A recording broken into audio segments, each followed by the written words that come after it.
En ce temps-là, du milieu de la foule, quelqu'un demanda à Jésus, « Maître, dis à mon frère de partager avec moi notre héritage. » Jésus lui répondit, « Homme, qui donc m'a établi pour être votre juge ou l'arbitre de vos partages ?»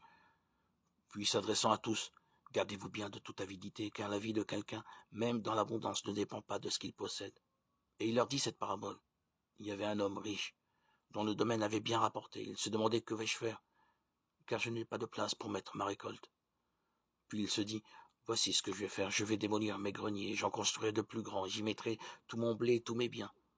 Alors je me dirai à moi-même, te voilà donc avec de nombreux biens à ta disposition pour de nombreuses années.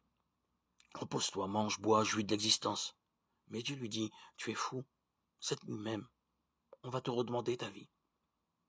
Et ce que tu auras accumulé, qui l'aura? » Voilà ce qui arrive à celui qui amasse pour lui-même, au lieu d'être riche en vue de Dieu.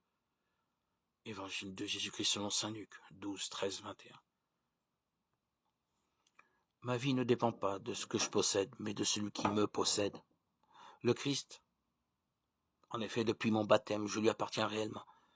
Cela ne doit pas m'effrayer, il est la vie de mon âme, comme le sang est celle de mon corps, ou la sève du cep, celle de la vigne tout entière.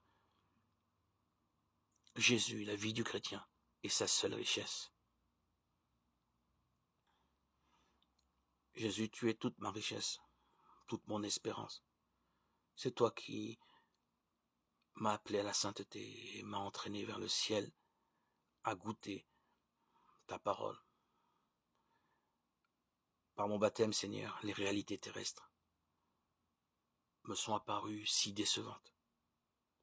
Avec toi, Seigneur, je grandis, je me réjouis, et je te bénis et je te rends grâce, Seigneur, pour toute cette fécondité, cette réussite intérieure, cette gloire que tu me fais connaître, cet amour insondable qui m'envahit. Par ton esprit, Seigneur, je connais la révélation que tu es vivant, ressuscité, dans la vie de tous ceux qui te connaissent, de tous ceux qui ont reçu ton esprit. Tu es bien, Seigneur Jésus, le Fils de Dieu, le vrai Dieu, le Dieu d'Israël, le Dieu véritable, le Dieu 3 fois saint, Père, Fils et Saint-Esprit, le Dieu unique, un Créateur,